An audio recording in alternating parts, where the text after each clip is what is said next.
November 22, 1944. The dense jungle canopy above Ormach Valley in the Philippines filters the late afternoon sunlight into fractured beams that dance across the muddy earth. The air hangs thick with moisture, carrying the scent of rotting vegetation and cordite. In the distance, the mechanical growl of engines rumbles through the valley floor, a sound that seems alien to this ancient landscape of mahogany trees and tangled vines. Lieutenant Takeshi Yamamoto crouches behind a moss-covered boulder, his Type 38 rifle gripped tightly in hands that have not stopped trembling since dawn. Through the undergrowth, he can make out the unmistakable silhouette of American armor advancing along the coastal road, their angular forms cutting through the haze like steel predators. He's been told by his officers that American tanks are vulnerable. That Japanese anti-tank doctrine is sufficient, that spirit and determination will overcome material advantage. But as he watches one of the distant machines halt, traverse its gun with mechanical precision, and fire at something he cannot even see through the jungle's density, Yamamoto feels something he has not permitted himself to feel in 3 years of war. Doubt. The shell screams overhead with a sound like tearing fabric, and somewhere far behind Japanese lines, a Type 95 Heigo tank erupts in flame. The Americans have fired from a distance that seems impossible. They have struck a moving target that Yamamoto's own eyes can barely distinguish through the tropical foliage, and they have done so with a casualness that suggests this is merely routine. The weapon that has just demonstrated its lethal efficiency is not even a tank in the traditional sense. It is an M18 Hellcat tank destroyer, a vehicle that represents a fundamental shift in American armored doctrine and industrial philosophy. Weighing only 18 tons, the Hellcat can reach speeds exceeding 55 miles per hour on suitable terrain, making it the fastest tracked armored vehicle of the entire war.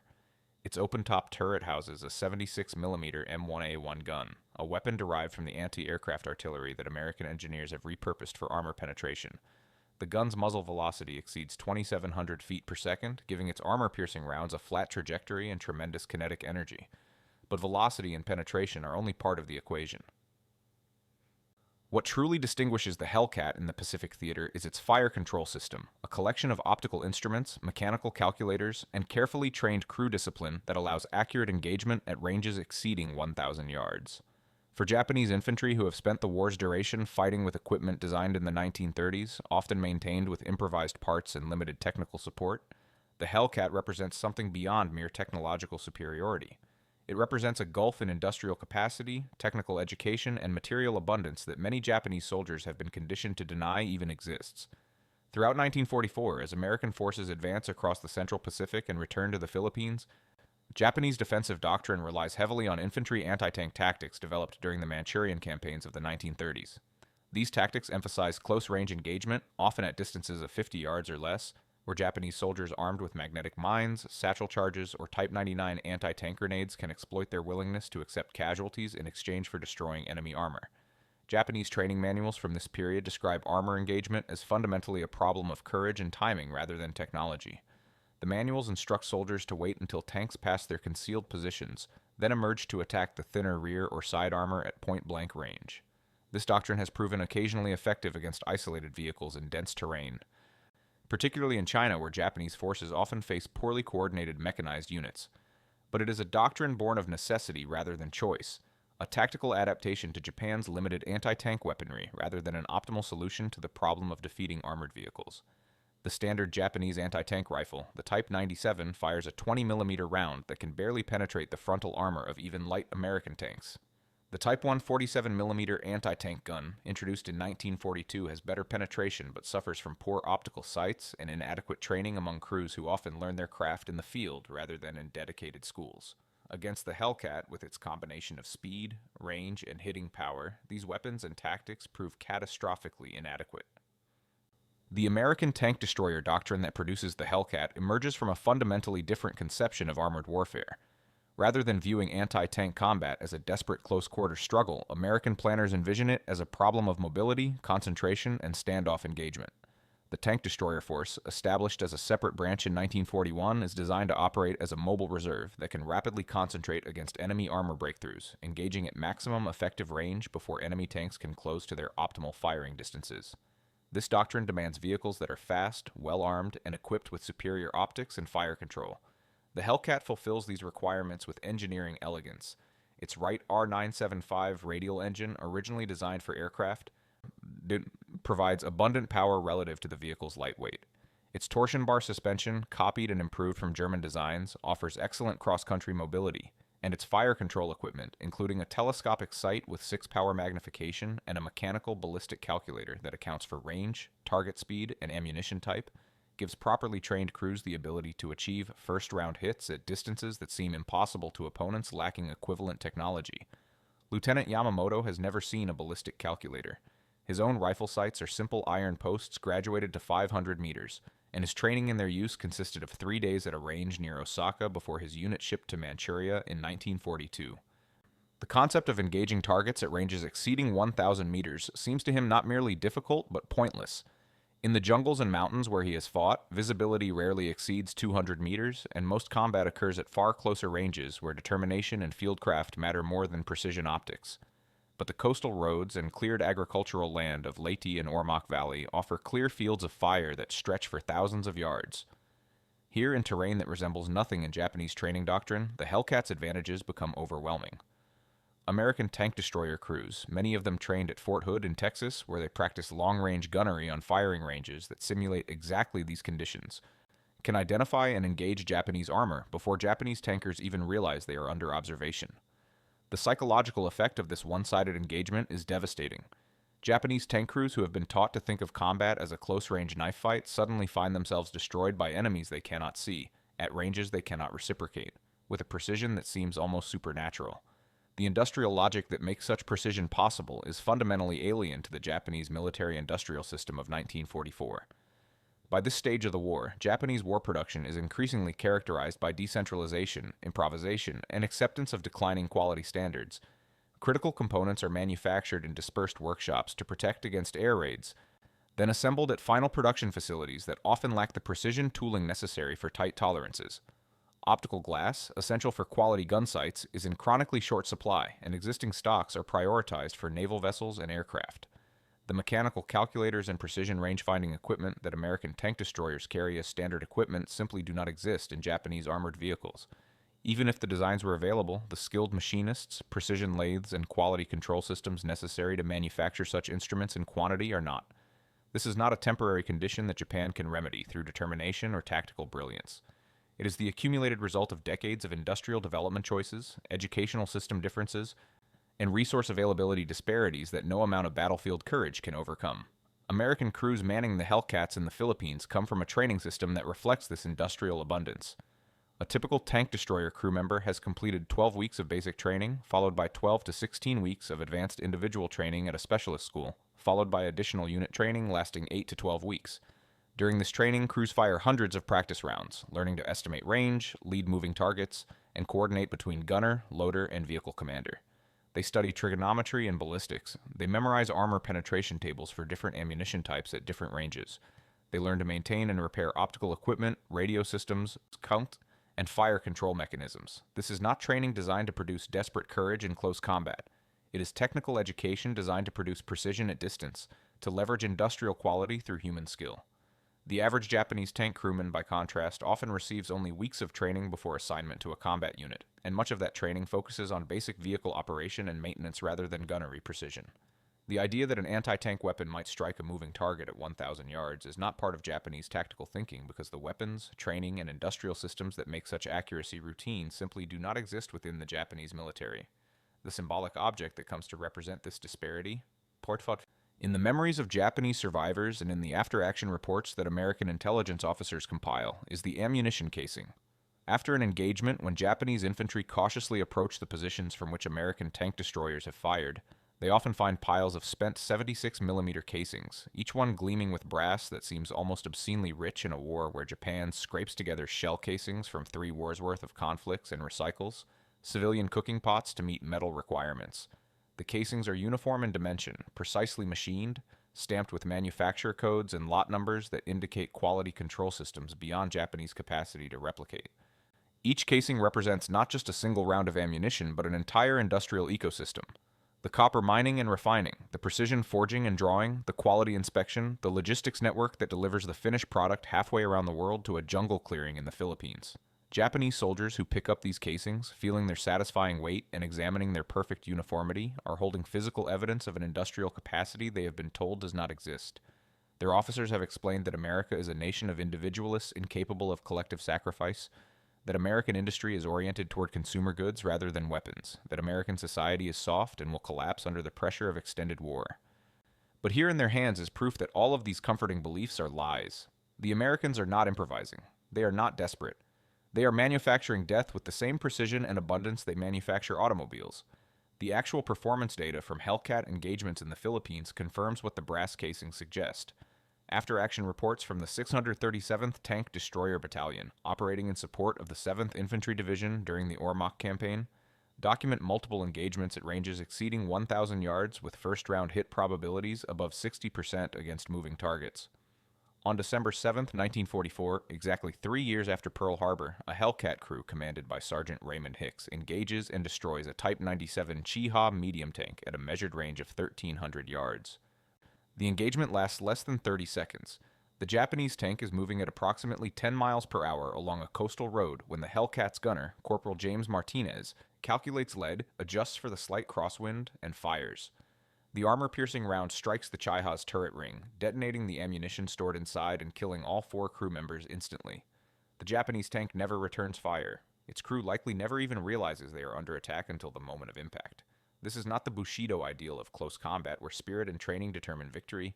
This is industrial slaughter conducted with technical precision at distances that render courage irrelevant.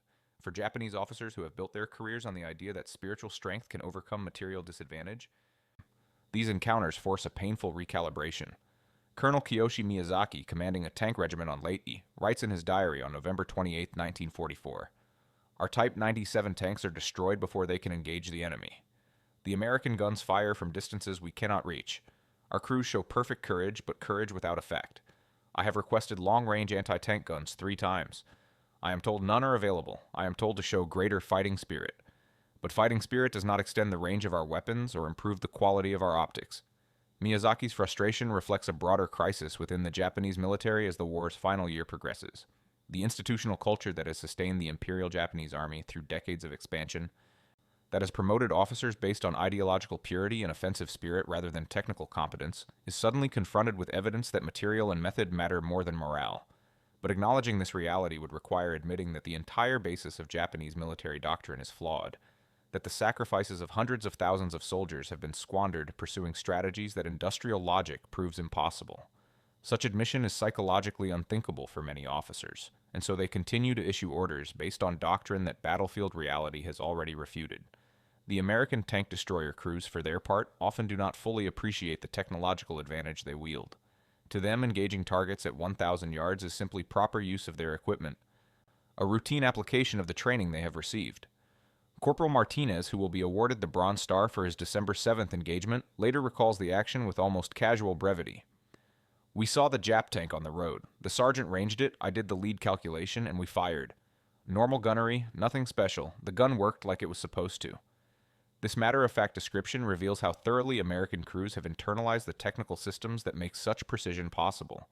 To Martinez, the mechanical ballistic calculator, the precision optics, the uniform ammunition, and the extensive training are simply the standard tools of his trade. He has never known a military where such equipment is scarce or where crews are expected to fight without them. The technological abundance that Japanese soldiers experience as overwhelming is, to American crews, simply normal. This contrast in baseline expectations reveals a fundamental asymmetry that goes beyond the specifications of any individual weapon system. Japanese forces are fighting desperately to overcome resource constraints, while American forces operate within an industrial paradigm where abundance is assumed. The tactical implications of this asymmetry extend far beyond individual engagements. Japanese defensive planning in the Philippines is predicated on the assumption that American armor will advance along predictable routes where prepared positions can engage them at close range. Japanese engineers spend weeks in placing anti-tank obstacles, mining roads, and preparing camouflage positions within grenade-throwing distance of expected American axes of advance. But the Hellcat's speed and range allow American commanders to bypass prepared positions, engage from unexpected directions, and suppress Japanese anti-tank weapons before they can be employed effectively. On December 12, 1944, a company of Japanese infantry supported by 4 Type 95 Heigo light tanks attempts to ambush an American convoy near the village of Damulan. The Japanese position is well chosen, offering concealment within 50 yards of the road where their short-range anti-tank weapons can be effective. But American reconnaissance spots the position before the convoy enters the kill zone. Three Hellcats maneuver to a ridgeline 800 yards distant and systematically destroy all four Japanese tanks in less than 10 minutes. The Japanese infantry, lacking any means to suppress or return fire at this range, can only watch as their armored support is eliminated. Without tank support, the infantry position is then suppressed by American artillery, and the convoy passes without incident. The entire Japanese defensive plan, carefully prepared over days, is negated by American forces that never close to within effective range of Japanese weapons. This pattern repeats across the Philippine campaign. At Ormach, at Cabanatuan, at Clark Field, Japanese forces prepare to fight the war they have trained for, only to discover that American doctrine has evolved past their assumptions. The tank destroyer force represents a broader American embrace of combined arms integration and technical specialization. American infantry, armor, artillery, and tank destroyers operate within a coordinated system where radio communications, forward observers, and responsive fire support allow rapid concentration of overwhelming force against Japanese positions. Japanese forces, by contrast, often fight as isolated units with limited coordination and communication. Japanese artillery support is sparse and poorly coordinated. Japanese radio equipment is unreliable and scarce. Japanese doctrine emphasizes independent unit action and aggressive close combat, but in practice this often means units fight and die in isolation, unable to call for support or coordinate with adjacent units. Against an enemy who can concentrate precision firepower at extended ranges while maintaining constant communication and coordination, Japanese tactical courage becomes a form of suicide. The psychological impact of this technological disparity is profound. Japanese soldiers who survive extended combat against American forces often develop what contemporary psychiatric observers might recognize as learned helplessness. They learn that exposing themselves invites instant and accurate fire from sources they cannot see or suppress. They learn that their weapons are ineffective at the ranges where American forces prefer to fight. They learn that their officers' promises of spiritual victory over material advantage are empty rhetoric. Private Hiroshi Tanaka, captured on Leyte in January 1945, tells his American interrogators, "We were told the Americans are soft, that they fear close combat, that our spirit would overcome their machines. But the machines kill us before we can get close. The machines kill us from distances we did not know weapons could fire. Our spirit means nothing to the machines." Tanaka's words reflect a broader collapse of the ideological framework that has sustained Japanese military culture. The idea that Western materialism is spiritually inferior to Japanese discipline, that Japanese soldiers embody virtues that decadent Americans lack, cannot survive contact with American firepower that is both abundant and precisely applied. The Hellcat's open-top turret, which might seem like a design vulnerability, becomes in practice a symbol of American tactical confidence. Reciprocate. The exposed turret roof provides superior visibility for the crew and allows faster loading, but it offers no protection against artillery airbursts or infantry attack from above. This design choice reflects American doctrine that tank destroyers should engage at ranges where infantry cannot reach them and where counter-battery fire can suppress enemy artillery. It is a design that assumes command of the battlefield environment, that takes for granted American advantages in artillery, air superiority, and reconnaissance. Japanese tank design, by contrast, emphasizes protection even at the cost of mobility and firepower. Japanese tanks have thick armor for their weight class and fully enclosed turrets, reflecting an expectation of close-range combat where protection against infantry attack is paramount. But these design philosophies are not merely technical choices, they are expressions of broader strategic assumptions. American designers assume they will fight from positions of strength, where mobility and firepower matter more than protection. Japanese designers assume they will fight from positions of desperation, where survival matters more than optimal offensive capability. The Hellcat's open turret is a statement of confidence that the battlefield can be controlled, that the enemy can be engaged and destroyed before closing to deadly range. By late 1944, American industrial production has achieved a rhythm and scale that seems almost incomprehensible from the Japanese perspective. The United States manufactures more than 2,500 tank destroyers during the war, including over 2,500 M18 Hellcats. Each vehicle requires approximately 15,000 pounds of armor plate, 3,000 precision mechanical components, a 9-cylinder radial engine, a main gun with rifling tolerances measured in thousandths of an inch, optical equipment with multi-element lenses ground to exact specifications, and radio equipment capable of reliable voice communication over distances exceeding 20 miles. American industry produces these vehicles at a rate exceeding 100 per month during peak production, delivering them complete with ammunition, spare parts, operator manuals, and maintenance tools. Japan, during the same period, struggles to manufacture 100 tanks per month total across all types and models, and many of these vehicles reach combat units incomplete, lacking optical equipment, radio sets, or spare parts. The raw production numbers tell a story of industrial mismatch so severe that tactical or strategic brilliance cannot compensate. Japan is fighting a mid-20th century war with an industrial base that barely exceeds First World War capacity, while America applies industrial methods developed for mass consumer production to weapons manufacture. The ammunition that feeds the Hellcat's gun is itself a marvel of precision manufacturing. Each 76mm armor-piercing round consists of a hardened steel core, a soft metal casing, a brass cartridge case, and a propellant charge mixed to precise specifications for consistent muzzle velocity. The projectile is machined to tolerances that ensure stable flight and consistent impact characteristics. The quality control processes that govern ammunition manufacture include statistical sampling, gauge inspection, proof testing, and batch tracking that allows defective lots to be identified and removed from service. American ammunition is reliable, consistent, and abundant. American tank destroyer crews expect their ammunition to work as designed, and it virtually always does. Japanese ammunition production, by contrast, is increasingly characterized by declining quality standards as the war progresses. Shell casings are manufactured from whatever metals are available, leading to inconsistent chamber pressures and varied muzzle velocities. Propellant chemistry varies between batches, affecting range calculations.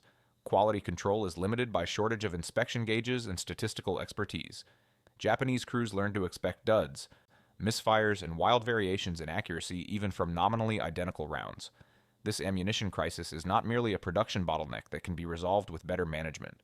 It reflects systemic limitations in chemical industry capacity, precision manufacturing capability, and quality control systems that would require years to develop even under peacetime conditions. The American logistical system that supports tank destroyer operations represents another dimension of industrial superiority.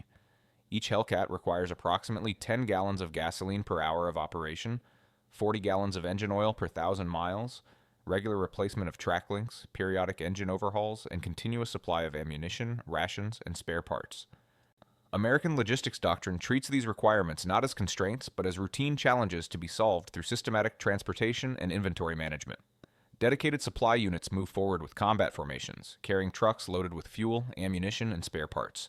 Maintenance companies operate field workshops capable of engine replacement, gun tube changes, and major repairs. Medical evacuation systems move wounded crew members to rear-area hospitals within hours of injury.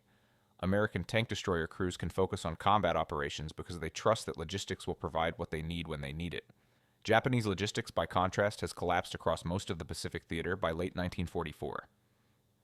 American submarines and aircraft have severed most maritime supply routes. What supplies to reach forward areas must be hand-carried through jungle terrain by soldiers who are themselves underfed and exhausted. Japanese tank crews learn to expect no spare parts, no ammunition resupply, no fuel deliveries.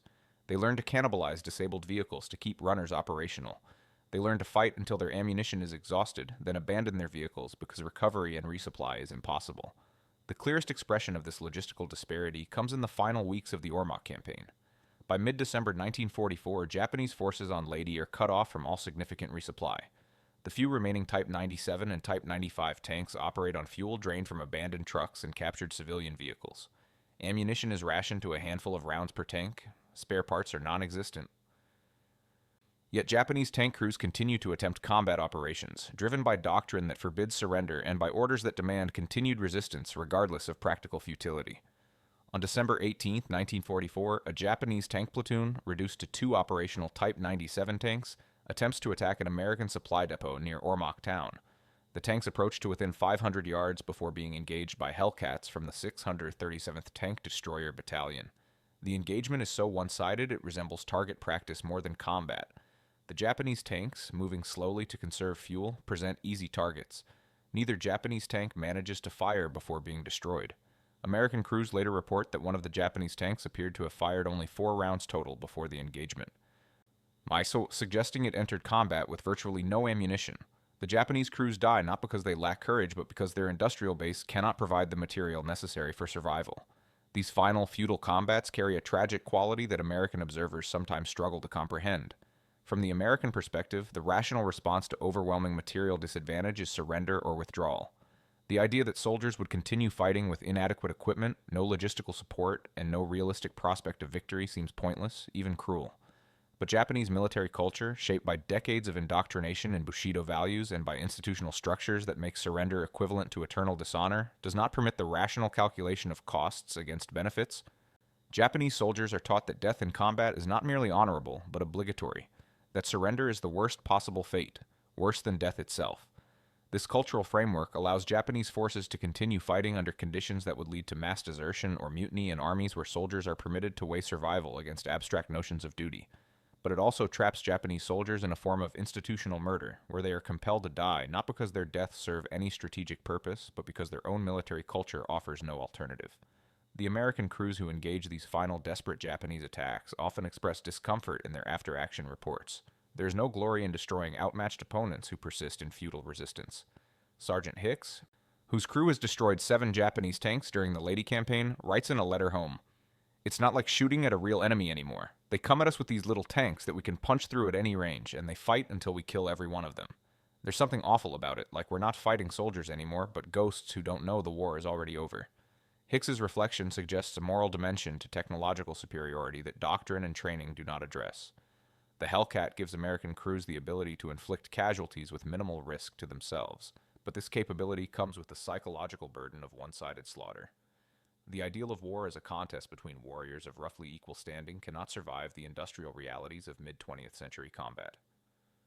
What remains is simply the mechanical destruction of human beings who continue fighting because their culture and institutions offer no alternative. The transformation in American military thinking that the tank destroyer force represents has implications that extend beyond the Pacific War. The success of long-range precision gunnery against Japanese armor validates American investment in fire control technology, optical systems, and crew training. After the war, these lessons will inform the development of post-war armored fighting vehicles, leading to tank designs that prioritize gunnery accuracy over armor protection, that assume crews will engage at maximum effective range rather than closing to knife-fighting distances. The M48 and M60 tanks of the Cold War era, with their sophisticated stereoscopic rangefinders, ballistic computers, and emphasis on first-round hit probability, are direct descendants of the tank destroyer doctrine proved in the Philippines. The American embrace of standoff engagement, of using technology to minimize friendly casualties while maximizing enemy losses, becomes a defining characteristic of American military doctrine through the late 20th century. This is not merely a tactical preference, but an expression of American strategic culture, of a nation that prefers to leverage industrial and technological advantages rather than accepting casualties as inevitable. For Japan, the lessons of the Hellcat's dominance are part of a larger, bitter education in the consequences of industrial inadequacy.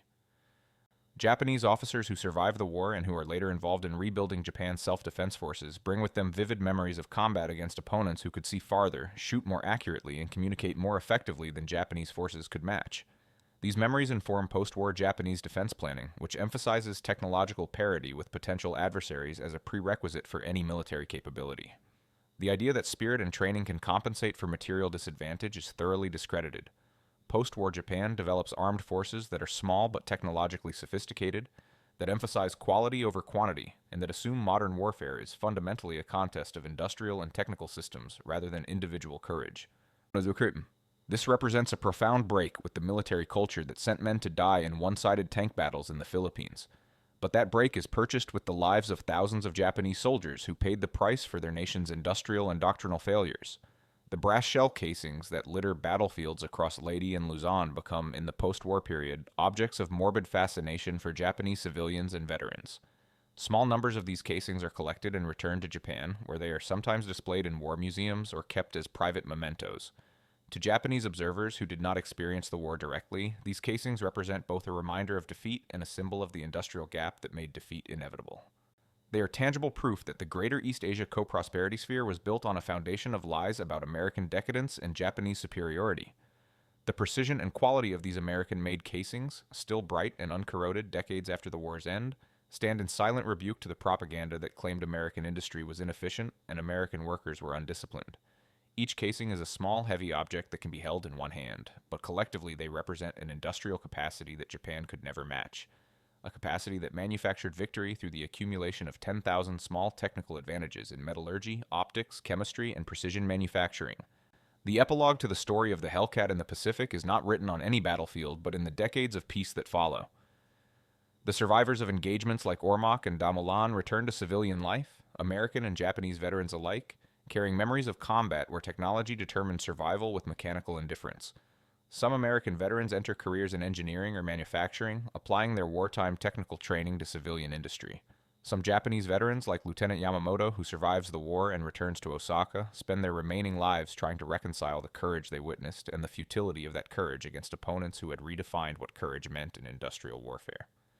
Yamamoto will eventually tell his grandchildren about the sound of American shells screaming overhead, about the brass casings glinting in jungle sunlight, about the moment he understood that the war was lost, not because Japanese soldiers lacked bravery, but because bravery without industry is merely another form of suicide. The philosophical question that haunts these memories is whether the abundance that made American victory possible represents something virtuous or merely something overwhelming. American veterans often remember their service as a crusade for freedom, a war fought to defend democracy against tyranny. They remember the Hellcat and weapons like it as tools of liberation, as the means by which free peoples defended themselves against aggression. This narrative is not false, but it is incomplete. The Hellcat's ability to destroy Japanese tanks at 1,000 yards reflects American industrial capacity, but industrial capacity is not itself a moral quality. It is simply power, and power can be used for purposes both just and unjust. What distinguished America in the Pacific War was not merely the possession of power, but the relative restraint in its application. The fact that American forces generally observed laws of war, treated prisoners according to Geneva Convention standards, and did not pursue genocide or enslavement as war aims. But this restraint was tested by the brutality of the combat and by the seeming pointlessness of Japanese resistance long after strategic defeat was certain. Japanese veterans and historians, wrestling with their nation's wartime history, must confront the question of whether Japanese resistance was tragic heroism or pointless waste. Some argue that continued resistance tied down American forces and delayed the inevitable, allowing preparations for the defense of the home islands. Others argue that continued resistance after strategic defeat was certain served no purpose but to multiply casualties on both sides, that Japanese military leaders who ordered futile last stands were guilty of murdering their own men through adherence to an obsolete code of honor. There is no resolution to this debate that satisfies all perspectives. What is clear is that the tank battles in the Philippines, where Japanese crews advanced with inadequate equipment against opponents who destroyed them with technical precision from distances that rendered Japanese weapons useless, epitomize the futility of material courage against industrial reality. The Japanese soldiers who died in these engagements were not lacking in dedication or training. They were victims of strategic decisions made by leaders who initiated a war without the industrial means to sustain it, who promised victory through spiritual superiority while their opponents built factories that mass-produced precision death. The sound of a Hellcat's 76mm gun firing is a sharp, concussive bark that carries for miles across open terrain. It is a sound that announces both technical sophistication and the intent to destroy. To American crews, it is simply the sound of their weapon functioning as designed. To Japanese infantry who hear that sound and know that somewhere beyond their vision a tank is dying, it is the sound of inevitability, of industrial capacity translated directly into lethal effect. That sound echoes across more than 7 decades now, a reminder that wars are won not merely by soldiers' courage but by nations' factories. Not merely by tactical brilliance, but by the systematic application of industrial method to the problem of destroying other human beings efficiently and at scale. The Hellcat that engages targets at 1,000 yards in Philippine jungles is not just a weapon, but a symbol of modernity's transformation of warfare from a contest of warriors into a contest of industrial systems. And in that transformation, the individual soldier becomes less an agent of destiny and more a component in a larger mechanism, valuable not for unique qualities of spirit, but for ability to operate complex technical systems reliably under stress. The Americans who designed, built, and crewed the Hellcat understood this transformation instinctively, even if they did not always articulate it philosophically. They built a military machine that emphasized standardization, technical training, and systematic application of resources. They created a system where individual heroism was less important than collective competence, where no single soldier was irreplaceable because the system could train replacements to the same standard. This approach is often described as characteristically American, a reflection of democratic values that treat citizens as fundamentally equal and interchangeable.